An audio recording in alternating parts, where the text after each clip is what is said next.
Paul était né avec un anisme. Malgré sa petite taille, il avait un grand cœur et un sourire qui illuminait son visage. Mais dans une société où la différence attire les moqueries, il devait affronter chaque jour des regards lourds et des paroles blessantes.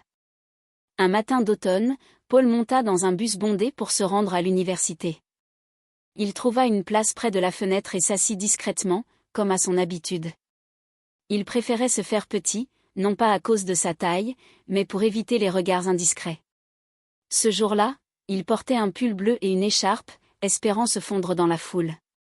Mais dans un bus rempli de murmures et de bruit, sa présence ne passa pas inaperçue. Une jeune femme entra, élégante, avec un sac à main brillant et une attitude assurée. Elle s'appelait Clara. Ses cheveux blonds brillaient sous la lumière du matin, et son rire résonnait dans le bus. Elle chercha une place, mais son regard s'arrêta sur Paul. Elle le dévisagea, un sourire moqueur se dessinant sur son visage. Elle s'approcha de son amie, qui était assise à côté, et murmura quelque chose en riant. Puis, d'une voix assez forte pour que tout le monde entende, elle lança « Regardez-moi ça. On dirait une marionnette. » Un éclat de rire traversa le bus. Certains passagers se tournèrent vers Paul, d'autres baissèrent les yeux, gênés. Paul sentit son cœur se serrer. Il avait déjà entendu ce genre de remarques, mais chaque fois, c'était comme un coup de couteau. Il baissa la tête, fixant ses mains posées sur ses genoux. Il voulait disparaître, devenir invisible.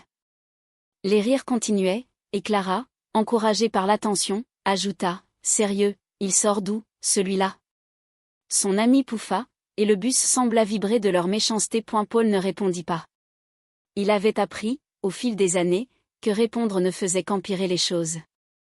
Les mots blessants restaient suspendus dans l'air, lourds, comme une tempête qu'il devait traverser en silence. Il se concentra sur la vitre, regardant les arbres défiler dehors. Dans sa tête, il se répétait « Ce n'est pas moi qu'ils rejettent, c'est leur ignorance. » Mais cette pensée, bien qu'il s'y accrochait, ne suffisait pas à apaiser la douleur. Clara, satisfaite de son petit spectacle, s'assit avec un sourire triomphant.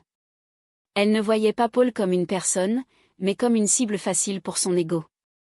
Elle ne savait rien de lui, de ses rêves, de ses luttes.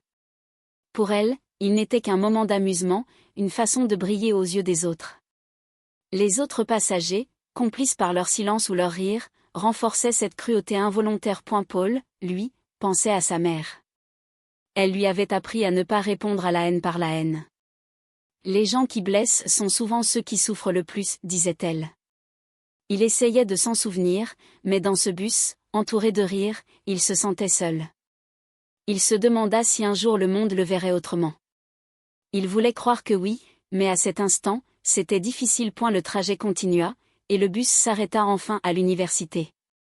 Paul descendit en silence, son sac sur l'épaule, le cœur lourd. Clara et son amie passèrent devant lui, sans un regard, comme s'il n'existait pas. Paul marcha vers son cours, déterminé à ne pas laisser cette humiliation définir sa journée. Il savait qu'un jour, il transformerait cette douleur en quelque chose de grand. Cette rencontre, bien qu'amère, allait devenir un tournant dans son histoire. Après l'incident dans le bus, Paul rentra chez lui, le cœur lourd. Les paroles de Clara résonnaient encore dans sa tête, on dirait une marionnette. Ces mots, bien que banals pour certains, étaient pour lui une blessure de plus, une de ces blessures invisibles qui ne saignent pas mais font mal pendant des jours. Paul avait l'habitude des moqueries, mais chaque nouvelle remarque rouvrait une plaie qu'il essayait de guérir depuis l'enfance. Assis dans sa chambre, il ferma les yeux et revit les visages des passagers du bus. Certains avaient ri, d'autres avaient détourné le regard, mais personne n'avait pris sa défense. Cette solitude était presque plus douloureuse que les mots eux-mêmes. Paul n'était pas en colère contre Clara. Il savait que les gens comme elle agissaient souvent sans réfléchir, cherchant à briller aux yeux des autres. Mais il se demandait pourquoi il devait toujours être la cible, pourquoi sa différence attirait tant de cruauté. Depuis qu'il était petit, Paul avait appris à cacher sa douleur. À l'école, quand les enfants se moquaient de lui, il souriait et faisait semblant que ça ne l'atteignait pas. Mais au fond, chaque remarque laissait une trace. Il se souvenait d'un jour où un camarade avait dit « Tu ne seras jamais comme nous ». Ces mots l'avaient suivi pendant des années, comme une ombre. Pourtant, Paul refusait de se laisser définir par ses jugements. Il voulait prouver au monde qu'il était plus qu'une apparence. Ce soir-là, il ouvrit son carnet, celui où il écrivait ses pensées. Il nota, la douleur est comme une tempête. Elle passe, mais elle laisse des traces. Mon rôle est de reconstruire, pas de m'effondrer. Ces mots étaient sa façon de se battre. Il savait que la haine des autres ne devait pas devenir la sienne. Sa mère lui avait appris que répondre par la colère ne mène nulle part. Transforme ta douleur en force, lui disait-elle souvent. Ces paroles étaient devenues son mantra. Paul pensa à son rêve de devenir conférencier. Il imaginait une salle pleine de gens, l'écoutant parler de résilience, d'acceptation, de courage. Il voulait leur montrer que la différence n'est pas une faiblesse, mais une richesse. Chaque moquerie, chaque humiliation était pour lui un carburant pour avancer. Il refusait de laisser les mots de Clara ou des autres l'arrêter. Mais ce soir, la douleur était trop forte. Il sentit des larmes couler sur ses joues. Il ne pleurait pas souvent, mais là, il se laissa aller. C'était humain, après tout. Dans sa chambre, entouré de ses livres et de ses rêves, Paul se fit une promesse. Il ne laisserait pas la haine des autres dicter sa vie. Il savait que le chemin serait long, que d'autres moqueries viendraient, mais il était déterminé. Il voulait transformer ses blessures invisibles en une force visible, une force qui inspirerait les autres. Il pensa à ceux qui, comme lui, souffraient en silence à cause de leurs différences. Il voulait leur dire, vous n'êtes pas seuls. Vous êtes assez. Le lendemain, Paul se leva avec une nouvelle détermination. Il savait que chaque pas vers son rêve était une victoire sur la douleur. Les mots de Clara, bien qu'ils fassent encore mal, deviendraient un jour une anecdote dans son histoire, une preuve de sa résilience. Il était prêt à continuer, à se battre, à montrer au monde que la vraie grandeur ne se mesure pas avec les yeux, mais avec le cœur. Paul refusait de se laisser abattre par les moqueries. Malgré la douleur causée par des incidents comme celui du bus, il continuait à avancer vers son rêve, devenir conférencier pour inspirer les autres. Il savait que la route serait difficile, mais il croyait en une vérité simple, la différence n'est pas une faiblesse, c'est une force unique. Cette conviction le poussait à travailler plus dur que quiconque. À l'université, Paul était un étudiant brillant. Il étudiait la psychologie et la communication, deux domaines qui le passionnaient. Il voulait comprendre pourquoi les gens jugeaient si vite, et comment les mots pouvaient changer des vies, en bien ou en mal. Ses professeurs le respectaient pour son sérieux et sa persévérance. Mais dans les couloirs, il croisait encore des regards moqueurs ou des chuchotements. Certains étudiants l'ignoraient, d'autres faisaient des blagues sur sa taille. Paul ne répondait pas. Il gardait la tête haute et se concentrait sur ses objectifs. Chaque soir, il passait des heures à écrire des discours, à s'entraîner devant son miroir. Il imaginait une scène où des centaines de personnes l'écoutaient, captivées par son message. Il voulait leur parler de résilience, de courage, d'acceptation de soi. Il voulait leur dire que la société peut être cruelle, mais que chacun a le pouvoir de choisir comment répondre. Ces moments de solitude, où il travaillait sur ses rêves, étaient ses instants de liberté. Là, il n'était pas le petit, mais Paul, un homme avec une mission. Pour payer ses études, Paul travaillait à mi-temps dans une librairie. Là aussi, il faisait face à des remarques. Certains clients le regardaient avec curiosité ou faisaient des commentaires déplacés. Mais Paul restait professionnel, souriant, toujours prêt à aider. Son patron, un homme gentil, lui disait souvent, « Paul, tu as plus de courage que la plupart des gens que je connais. » Ces mots lui donnaient de la force. Paul participait aussi à des ateliers de prise de parole en public. Au début, il avait peur. Monter sur scène, devant des inconnus, était terrifiant. Il craignait qu'on ne voie que sa taille, qu'on ne l'écoute pas. Mais à chaque discours, il gagnait en assurance. Les gens étaient touchés par son authenticité, par sa capacité à parler de ses luttes avec honnêteté. Une fois, après un discours, une femme vint le voir en larmes. « Merci, Paul. J'ai toujours eu honte de mon apparence. Vous m'avez donné envie de m'accepter. » Ce moment confirma à Paul qu'il était sur le bon chemin. Et elle savait que devenir conférencier demandait du temps et du travail. Il lisait des livres sur le leadership, écoutait des discours inspirants, et notait chaque idée qui pouvait enrichir son message.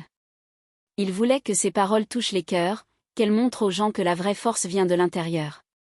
Chaque obstacle, chaque moquerie devenait une leçon. Paul apprenait à transformer sa douleur en carburant pour avancer. Son courage ne passait pas inaperçu. Ses amis, ses professeurs, ses collègues voyaient en lui un homme déterminé, qui refusait de se laisser définir par les jugements des autres. Paul n'était pas parfait. Il avait des doutes, des moments de faiblesse. Mais il se relevait toujours. Il savait que son histoire, celle d'un homme né différent dans un monde qui valorise la conformité, pouvait changer des vies. Il était prêt à travailler sans relâche pour que son rêve devienne réalité. Quelques années plus tard, la vie de Paul avait changé. À force de travail et de persévérance, il était devenu un conférencier reconnu. Ses discours sur la résilience et l'acceptation de soi touchaient des cœurs partout dans le pays. Il voyageait de ville en ville, partageant son histoire et inspirant des milliers de personnes. Son message était clair, la différence n'est pas un obstacle, c'est une force. Les gens l'écoutaient, fascinés par sa sincérité et son courage. Un jour, Paul reçut une invitation pour parler lors d'un grand événement dans une salle prestigieuse. C'était une opportunité énorme, une chance de toucher un public encore plus large.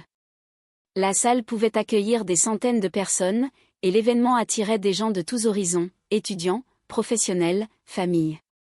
Paul prépara son discours avec soin, comme toujours. Il voulait que chaque mot compte, qu'il touche les cœurs et change les perspectives. Le jour de l'événement, Paul était nerveux mais excité. Il ajusta son costume, respira profondément et se prépara à monter sur scène. Dans la salle, le public discutait, riait, attendait le début de la conférence.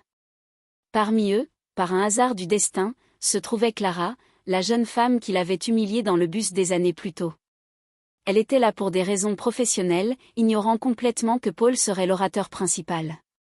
Elle avait changé depuis ce jour dans le bus. La vie l'avait rendue plus mûre, mais elle portait encore en elle une certaine arrogance, un reste de cette attitude qu'elle avait autrefois. Clara s'assit au milieu de la salle, discutant avec une collègue. Elle ne prêtait pas attention aux détails du programme, pensant que cet événement serait une simple formalité. Elle ne se souvenait pas clairement de Paul. L'incident du bus était un vague souvenir, une blague qu'elle avait presque oubliée. Pour elle, ce moment n'avait été qu'un instant d'amusement, une remarque lancée sans réfléchir. Elle n'avait jamais imaginé l'impact de ses paroles. Dans les coulisses, Paul se préparait. Il savait que ce discours était important, non pas à cause de la taille du public, mais parce que chaque occasion de parler était une chance de faire une différence. Il repensait à son parcours, les moqueries, les doutes, les nuits passées à écrire, les moments où il avait failli abandonner. Tout cela l'avait conduit ici.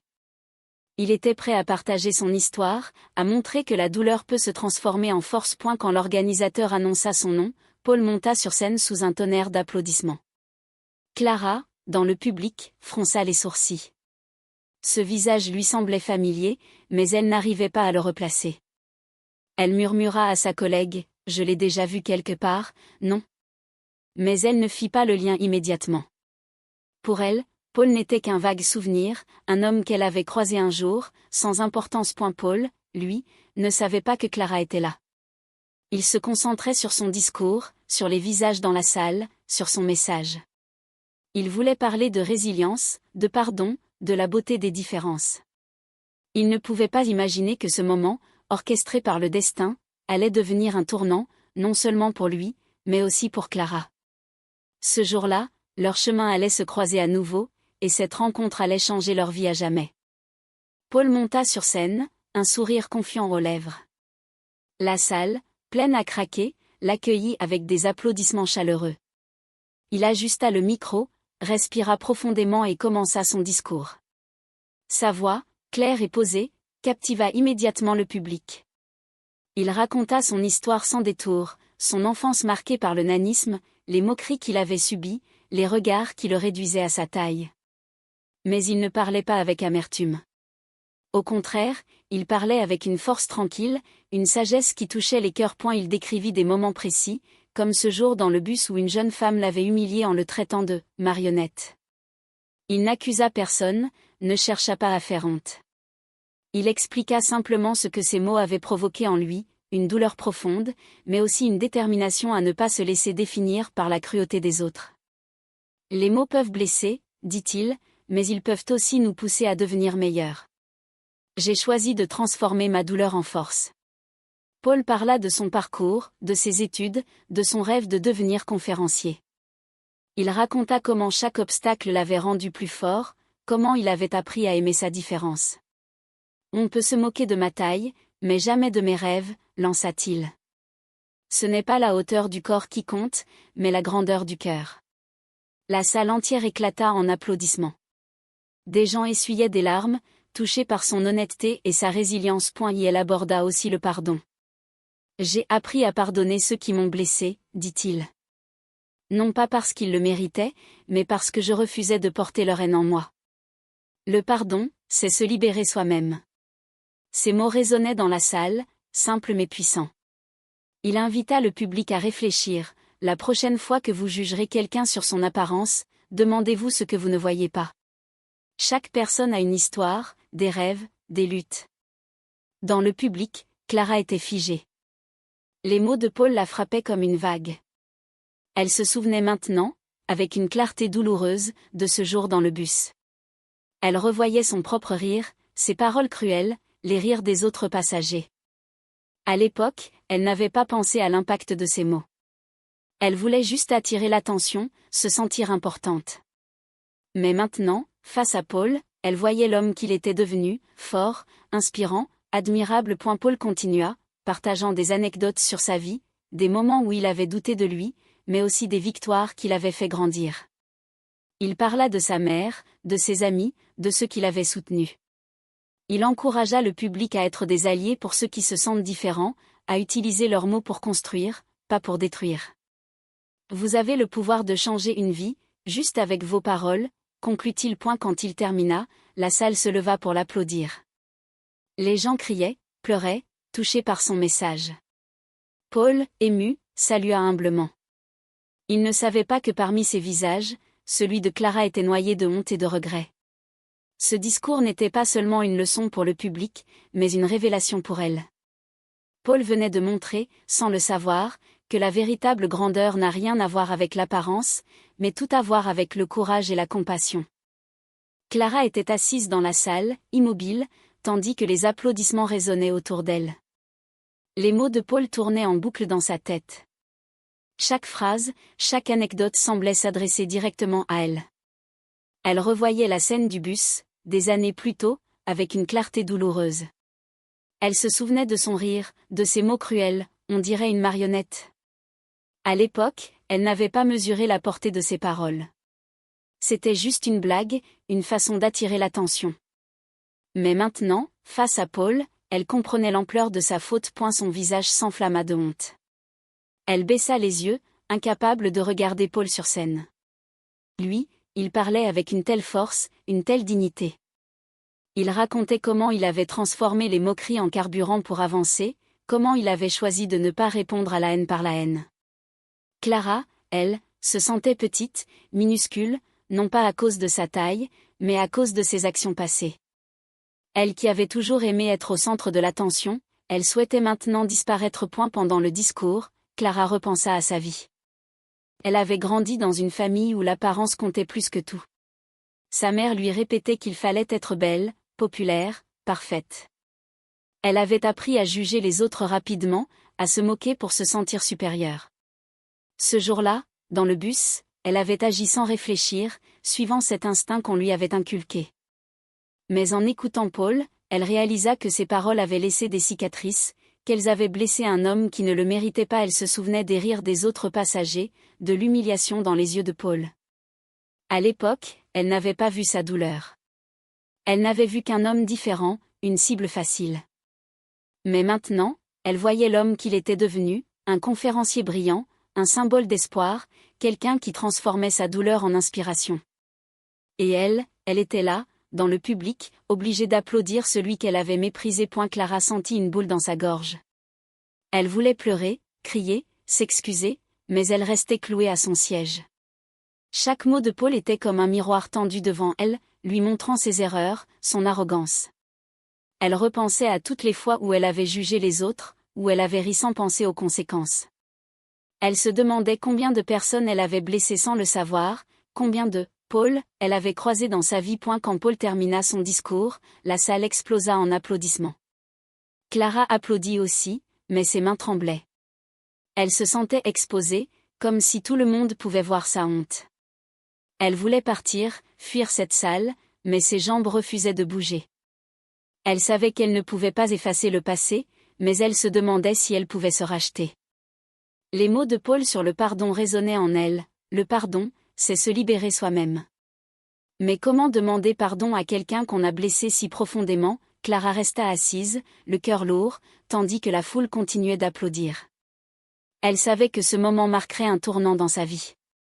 Paul, sans le savoir, venait de lui donner une leçon qu'elle n'oublierait jamais. Elle devait trouver le courage de faire face à ses erreurs, de changer, de devenir meilleure. Mais d'abord, elle devait affronter Paul.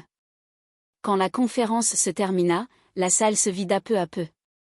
Les gens discutaient, encore émus par le discours de Paul. Certains s'approchaient de lui pour le féliciter, lui serrer la main, partager leurs propres histoires. Paul, souriant et humble, prenait le temps d'écouter chacun. Il était heureux, non pas pour les applaudissements, mais parce qu'il sentait qu'il avait touché des cœurs. Il ignorait qu'une personne, dans la foule, luttait avec un poids immense. Clara était restée en arrière, hésitante. Elle regardait Paul de loin, son cœur battant à tout rompre. Elle voulait s'approcher, mais la honte l'en empêchait. Chaque pas vers lui semblait impossible. Elle repensait à ce jour dans le bus, à son rire cruel, à l'humiliation qu'elle avait infligée. Elle voyait maintenant l'homme qu'il était, fort, inspirant, généreux. Et elle se sentait misérable, indigne de lui parler. Finalement, elle prit une profonde inspiration et s'avança. Ses jambes tremblaient, ses yeux étaient humides. Quand elle arriva près de Paul, il discutait avec un autre spectateur. Elle attendit, nerveuse, triturant ses mains. Quand il se tourna vers elle, elle sentit son visage s'enflammer. Paul la regarda avec un sourire chaleureux, sans la reconnaître. Pour lui, elle n'était qu'une personne de plus dans la foule. Mais pour Clara, ce moment était un face-à-face avec son passé. Bonjour, je m'appelle Clara, balbutia-t-elle, la voix cassée. Paul hocha la tête, attendant qu'elle continue. Elle baissa les yeux, incapable de soutenir son regard. Puis, les larmes coulèrent. Je suis désolée, tellement désolée, murmura-t-elle. Paul fronça les sourcils, intrigué. Je suis la fille du bus, celle qui t'a insultée, qui t'a traité de marionnette. Je n'ai jamais pensé que mes paroles pouvaient blesser autant. Aujourd'hui, c'est moi qui ai honte. Paul resta silencieux un instant, absorbant ses paroles. Il se souvenait de ce jour, de la douleur, des rires. Mais il ne ressentait ni colère ni rancune. Il voyait les larmes de Clara, sa sincérité, sa douleur. Il comprit qu'elle portait un fardeau, qu'elle avait grandi, changé. Merci de me le dire, répondit-il doucement. Clara secoua la tête, les larmes coulant plus fort. Je ne mérite pas ton merci. J'ai été horrible. Comment peux-tu être si calme après ce que je t'ai fait? Paul posa une main sur son bras, un geste simple mais rassurant. On fait tous des erreurs, Clara. Ce qui compte, c'est ce qu'on fait après. Tu es venue me parler, ça demande du courage. Clara pleurait maintenant sans retenue, attirant les regards des autres. Elle s'en fichait. Elle se sentait nue, vulnérable, mais aussi libérée. Elle avait porté cette honte en elle pendant tout le discours, et maintenant, elle la laissait sortir. Je ne savais pas, Paul. Je ne savais pas à quel point mes mots pouvaient faire mal. Ton discours, il m'a ouvert les yeux. Paul sourit.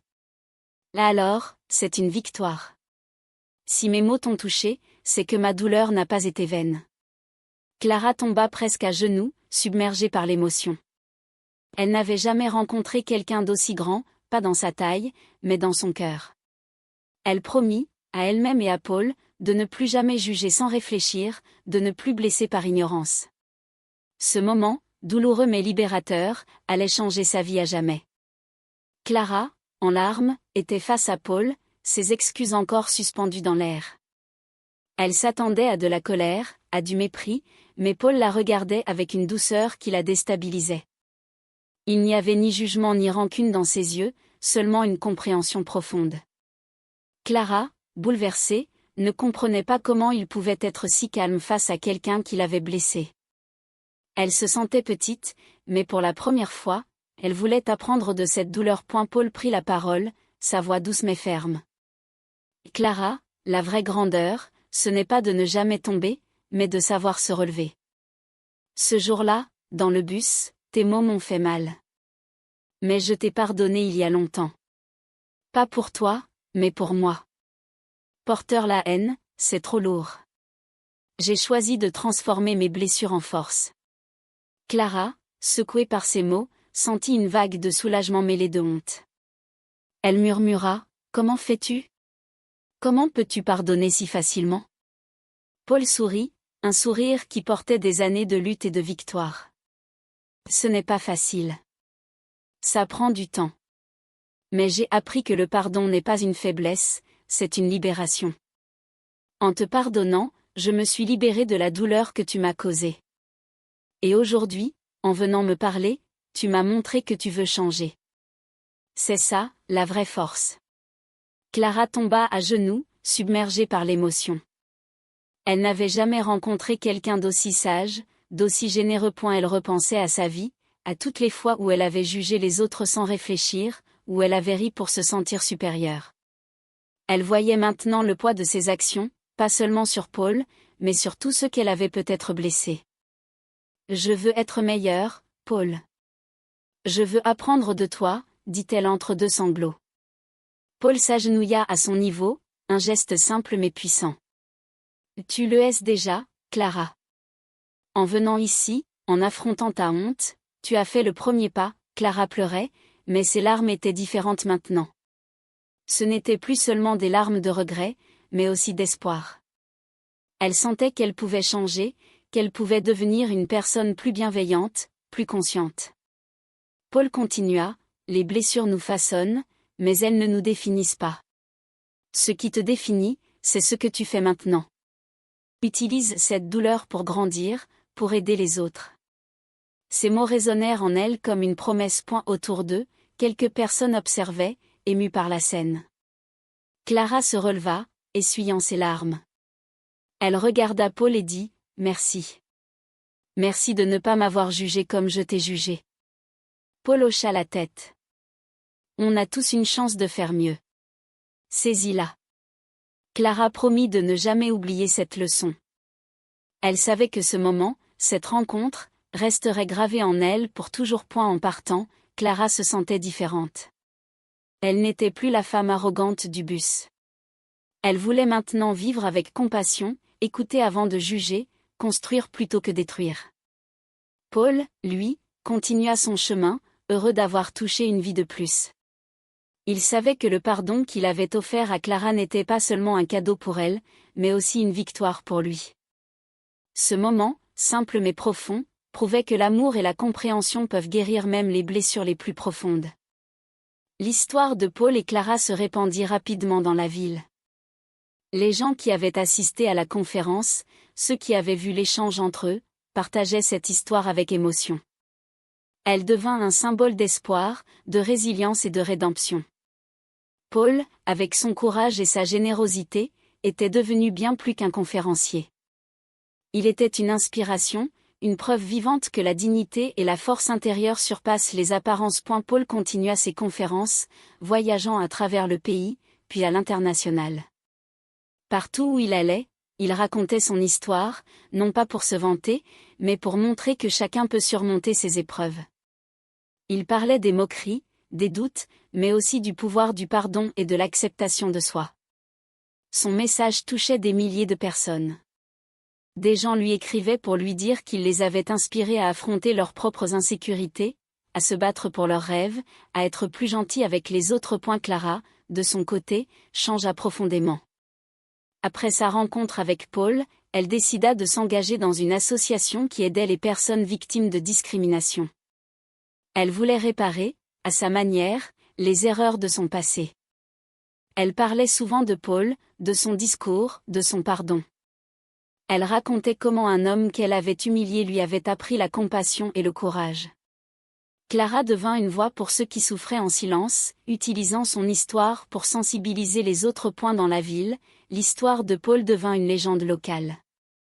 Les écoles l'invitaient pour parler aux enfants, leur apprendre l'importance de respecter les différences. Les parents partageaient son message avec leur famille, espérant enseigner à leurs enfants la valeur de la bienveillance. Même ceux qui ne l'avaient jamais rencontré parlaient de lui avec admiration. Paul n'était plus « le petit », mais un géant aux yeux de tous. Cette histoire rappela à beaucoup une vérité essentielle: la vraie grandeur ne se mesure pas à l'apparence, mais aux actions. Paul avait transformé sa douleur en une force qui changeait des vies. Clara, elle, avait appris que les erreurs peuvent être des leçons, que la honte peut mener à la rédemption si l'on choisit de changer. Ensemble, ils montraient que les rencontres, même les plus douloureuses, peuvent devenir des moments de transformation. Paul ne s'arrêta jamais. Il écrivait des livres, donnait des interviews, participait à des débats. Il voulait que son message atteigne le plus de monde possible. Il rêvait d'un monde où les gens se jugeraient pour leurs actions, pas pour leur apparence. Et à chaque discours, il voyait dans les yeux du public que ce monde était possible. Les larmes, les sourires, les applaudissements lui rappelaient qu'il faisait une différence. Clara, elle, devint une alliée pour ceux qui se sentaient différents. Elle apprit à écouter, à comprendre, à ne plus juger. Elle savait qu'elle ne pourrait jamais effacer ses erreurs passées, mais elle pouvait construire un avenir meilleur. L'histoire de Paul et Clara devint une leçon universelle. La douleur peut diviser, mais le pardon et la compassion réunissent. Ainsi, Paul prouva que la dignité, le courage et l'amour de soi sont plus puissants que n'importe quelle moquerie. Son histoire inspira des générations, rappelant à tous que chacun, quelle que soit sa différence, a le pouvoir de changer le monde, une parole, un geste, une vie à la fois.